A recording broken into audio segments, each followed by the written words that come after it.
സൂര്യ 44 സിനിമയുടെ ഷൂട്ടിങ്ങിനിടയിൽ ഇപ്പോൾ സൂര്യണ്ണന് പരിക്ക് പറ്റിയിരിക്കുകയാണ്. ചെറിയൊരു പരിക്കേ ഉള്ളൂ എന്നാണ് അറിയാൻ സാധിച്ചത്. ഇന്നെന്തായാലും സൂര്യ സിനിമയുടെ ഷൂട്ടിങ്ങിൽ പാർട്ടിസിപ്പേറ്റ് ചെയ്യുമെന്നാണ് അറിയാൻ സാധിച്ചത്. നിലവിൽ ഊട്ടിയിലാണ് സിനിമയുടെ ഷെഡ്യൂളൊക്കെ നടക്കുന്നത്.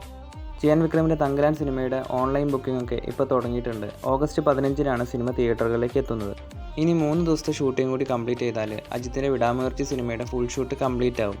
ഈ വർഷം ഒക്ടോബർ 31-ന് ദീപാവലി റിലീസായിട്ടാണ് വിടാമുയർച്ചി സിനിമ തിയേറ്ററുകളിലേക്ക് എത്തുന്നത്.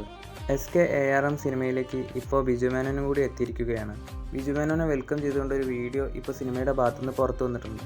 നേരത്തെ ബിജു മേനോൻ്റെ വേഷം ലാലേട്ടനാണ് ചെയ്യേണ്ടിയിരുന്നതെന്നും തിരക്കുകൾ കാരണം ലാലേട്ടൻ ഈ ഒരു റോള് നിരസിക്കുകയായിരുന്നു എന്നൊക്കെയാണ് റൂമറുകൾ വരുന്നത്. Captain America Brave new world എന്ന സിനിമയിലെ റെഡ് ഹൾക്കിൻ്റെ പുതിയ ലുക്ക് ഒഫീഷ്യൽ ട്രെയിലറിൽ കാണാം. അടുത്ത വർഷമാണ് സിനിമയുടെ റിലീസ്. ഗോട്ട്, കങ്കുവ എന്നീ 2 സിനിമകളുടെ ഒഫീഷ്യൽ ട്രെയിലറുകൾ വരാനിരിക്കുകയാണ്.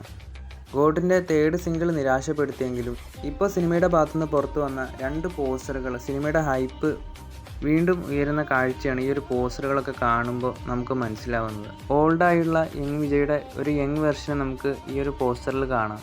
ഈ ഒരു ക്യാരക്ടർ സയൻറ്റിസ്റ്റ് ആണെന്നൊക്കെയാണ് പറയുന്നത്. അതുപോലെ ഈ ഒരു പോസ്റ്ററും ഹോളിവുഡ് ലെവലിലുള്ള ക്വാളിറ്റിയാണ് ഫീൽ ചെയ്യുന്നത്. യുടെ സ്ക്രിപ്റ്റും മേക്കിങ്ങും യുവൻ ശങ്കർ രാജയുടെ BGM എല്ലാം സെറ്റായാൽ വിജയുടെ അവസാന സിനിമകളിൽ ഏറ്റവും ഗംഭീരമായൊരു ചിത്രം നമുക്ക് കിട്ടും. പക്ഷേ എന്നിരുന്നാലും ദളപതിയുടെ ആ ഒരു DAGing ലുക്കാണ് ഇപ്പോഴും നെഗറ്റീവ് ആവുന്നത്. എന്തായാലും DAGിങ്ങിനെ പറ്റിയുള്ള പരാതികളൊക്കെ സിനിമയുടെ ടീം അറിഞ്ഞെന്നാണ് അറിയാൻ സാധിച്ചത്. എന്തായാലും റിലീസിന് മുൻപായിട്ട് ആ DAGing ലുക്കൊക്കെ സിനിമയുടെ ടീം റെഡിയാക്കുമായിരിക്കും. 50 സെക്കൻഡിൻ്റെ അടുത്ത് വരുന്ന ഒരു ഗ്ലിംസ് വീഡിയോ സിനിമയുടെ ഭാഗത്തുനിന്ന് പുറത്തു വരുന്നുണ്ടെന്നൊക്കെ പറഞ്ഞിരുന്നു. ഗ്ലിംസ് വീഡിയോയ്ക്ക് പകരം ഓഗസ്റ്റ് 15-നോ അല്ലെങ്കിൽ 19-നോ സിനിമയുടെ ഒഫീഷ്യൽ ട്രെയിലർ ആയിരിക്കും വരുന്നതെന്നൊക്കെയാണ് ഇപ്പോൾ നിലവിൽ അറിയാൻ സാധിക്കുന്നത്. സൂര്യണ്ണൻ്റെ കങ്കുവ സിനിമയുടെ ചെറിയൊരു ട്രെയിലർ നാളെ റിലീസ് ചെയ്യും. ചെറിയൊരു ട്രെയിലർ എന്ന് പറയാൻ കാരണം ഈ ഒരു ട്രെയിലർ കൂടാതെ ലെങ്തി ആയിട്ടുള്ള ഒരു ട്രെയിലറും കൂടി സിനിമയുടെ ഭാഗത്തുനിന്ന് പുറത്തു വരും. അത് സിനിമയുടെ റിലീസ് അടുത്ത് നിൽക്കുന്ന സമയത്തായിരിക്കും പുറത്തു വിടുക. എന്തായാലും കങ്കുവ സിനിമ ഒക്ടോബർ 10-നാണ് തിയേറ്ററുകളിലേക്ക് എത്തുന്നത്. കൂടുതൽ സിനിമ അപ്ഡേറ്റുകളുമായി അടുത്തൊരു വീഡിയോയിൽ കാണാം.